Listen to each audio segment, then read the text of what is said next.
which is a It appears that my memory is correct and that Brent is not going to be here this morning. So I have just hit the record button. And since it is the fifth Sunday, we have unprogrammed meeting for worship today. Are there joys or concerns that people would like to share as we get started? Yes, a couple of weeks ago, Sylvia came and visited me, and we had a nice lunch and a wonderful visit.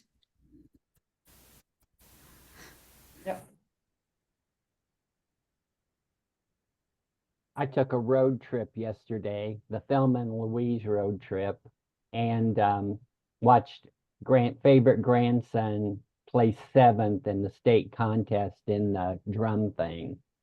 The one that came in first was Ben Davis.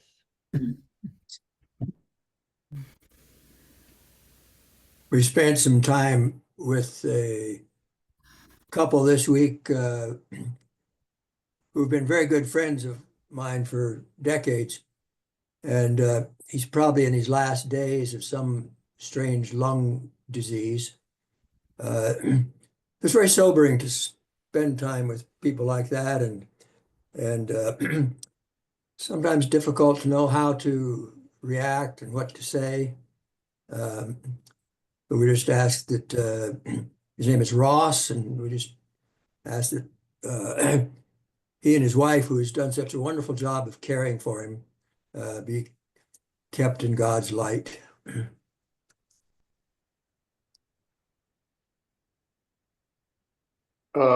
Greg and Jean's sister Beth, who has been a paraplegic for several years now, is not expected to survive the month, or the week.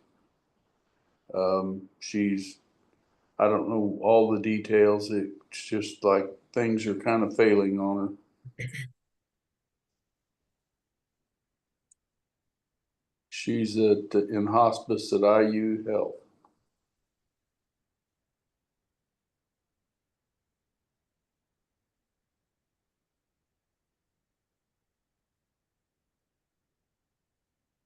Well, as we enter into open worship, let's keep all these prayer concerns and joys also in our hearts. announcement. Steve is reminding me that I didn't ask for announcements. I'm not aware of any. Is anybody else aware of any that we need to make?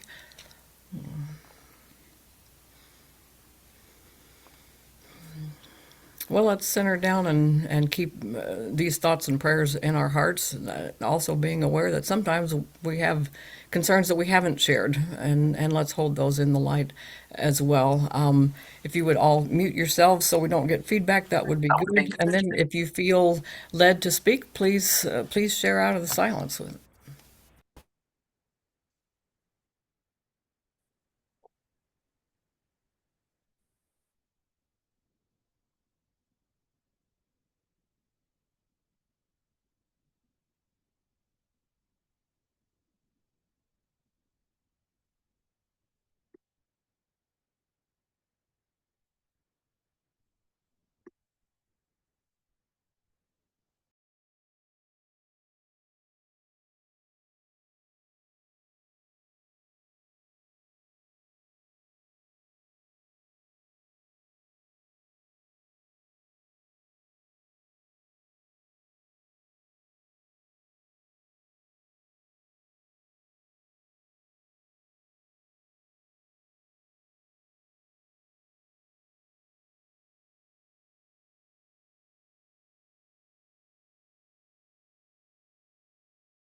begin centering down, I just opened a book of Quaker Psalms that I have and thought I would just share where the book opened to briefly. From George Fox.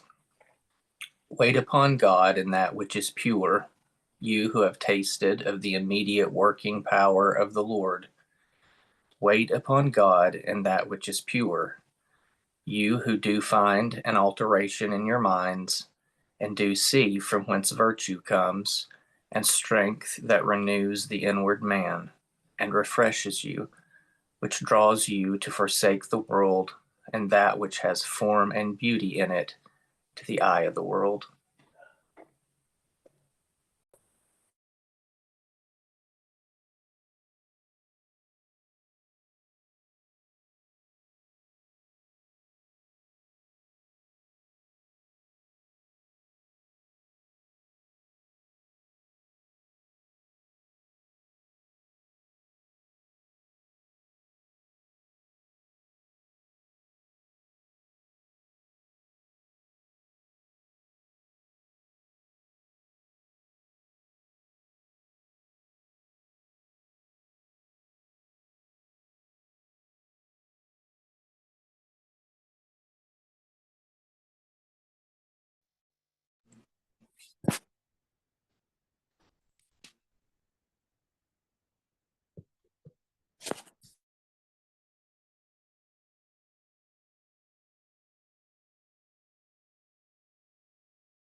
Well, I didn't expect this morning to be so full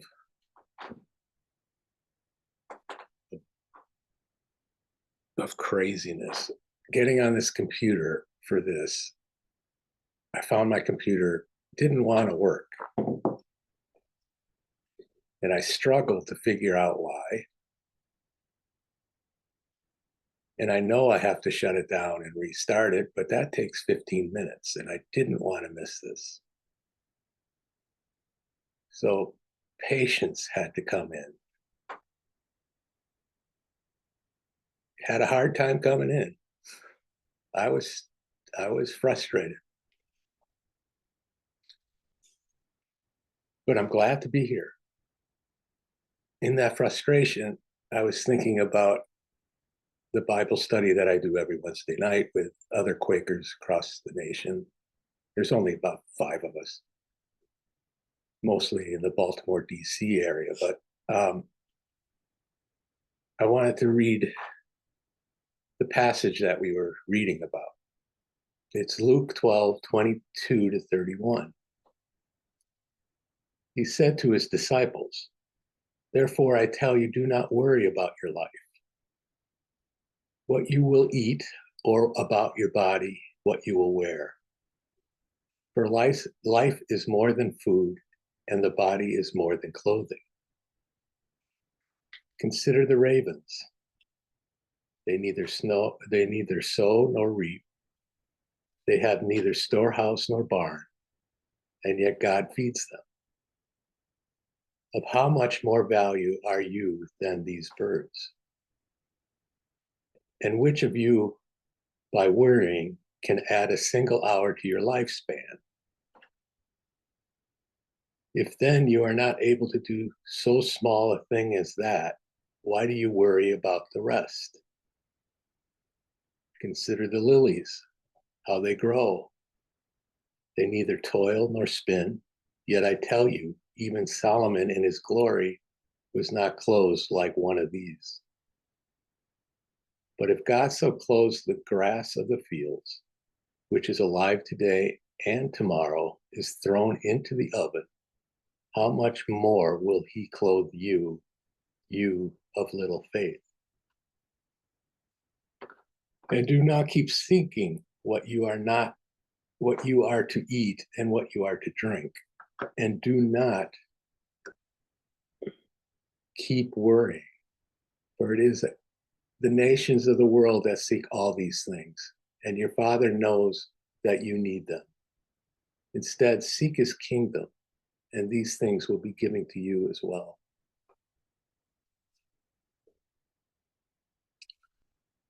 I have a long way to learn to not worry.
As many of you know, when Sylvia and I are finished with West Newton worship, we travel the 15 minutes to First Friends Church in Marshalltown, Iowa for Sunday school and worship service.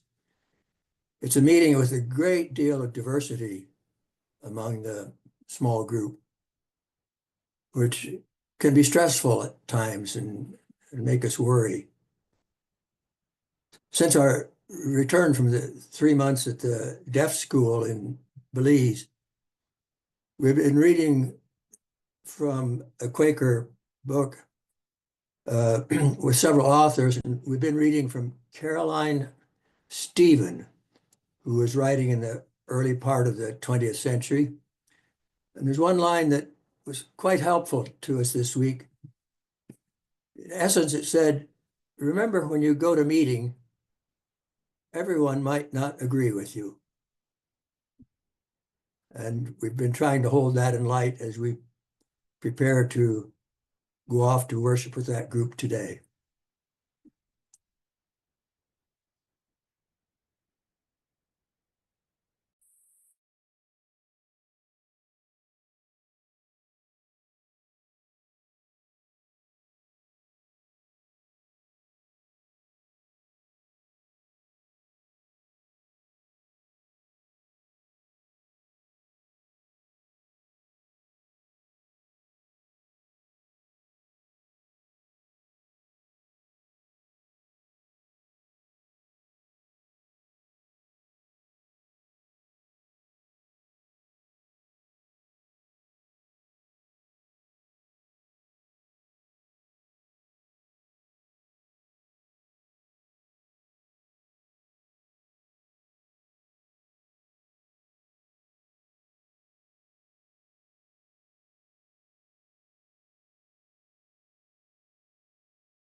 So for many years, I was a very active participant in a 12-step group, which COVID has unfortunately interrupted and made more difficult. But I used to be in a meeting with somebody who was a longtime member whose mannerisms and sharing used to annoy the heck out of me for reasons I couldn't quite understand. And he was very self-deprecatory, and he was very conscious of the fact that he had a job that wasn't particularly highly esteemed, and his voice was always slightly tense, which reminded me of someone who was also a difficult person in my life. Whatever, just mannerisms. And I was talking to a friend of mine about why is it this person is so disruptive in my mind and so difficult. And I was reminded of many other people who were difficult, who I love very much, and I just roll with it. I thought, what is it? And it had struck me that I had a choice. I could choose to hold on to those things, or I could choose to let them go. And I could choose to just unconditionally love him. Now, this isn't somebody who's going to be in my life every day. I'm not planning to tuck him under my arm and take him home or anything. But I thought, well, gosh, I guess I could do that. I could try anyway. And it was stunning to me how little trying was involved. It was when I decided to do that The next time he walked in a room, I'm thinking, oh my God, there he is. Good to see him. And I am reminded over and over again how often people grate on me or show their less desirable qualities, and past which I do not have the moral energy to see the real person. And in so many ways, I choose my attitude. I choose how my responses, my reactions, perhaps better. And sometimes I think that's what we're all aiming for, is to see that of God in everyone, to see past the things that create differences, which I have no doubt that the Bean family is doing very beautifully, much more beautifully than I can ever do. But that is like what they're positing to me is what I want most in life, is to be able to have, not, I don't think it has to be that super ummy-gummy, I love you, oh, let's go have coffee kind of thing, but it's more that I have a robust feeling that there is something genuine and true and hopeful and powerful somewhere in every single person. And I've been struggling with that for a long time. But even though I made a decision at one point, I also feel as though a piece of it has to be through surrender, by not making choices, by being just receptive. To find the place where we can meet, unguarded, loving, trusting.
I want to thank each of you who have shared this morning. You've given us many things to ponder, and I appreciate the sharing. we've reached the time when some of us need to depart for other responsibilities, and we wish you Godspeed. Look forward to seeing you again next week at a meeting, and the rest of us will continue for a while longer in open worship. Thanks, everyone.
Um, I've had this very heavy heart because I find myself um, uh, all of a sudden separated by a fence, and the person and people on the other side. One is my brother. Another group are childhood friends that I've known for 60 years. Um, and I find that in the last few months, what was normally a relatively safe and non-confrontational space has become challenged and tense because I'm clearly not on their side of the fence. They're clearly not on my side. And I just can't see 4 years of like this separation.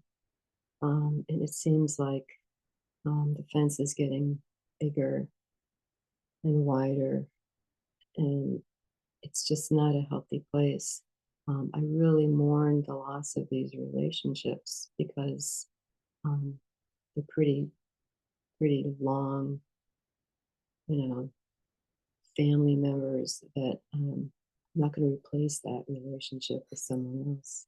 So I'm struggling to find peace. I'm struggling to make sure that I can fight for my own freedom in my country. So I don't want to give up my voice, but I feel like I'm giving up family and friends also. It's a big problem for me. I lift this up and hope to find some kind of light and understanding.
If all hearts are clear, we'll end meeting for worship.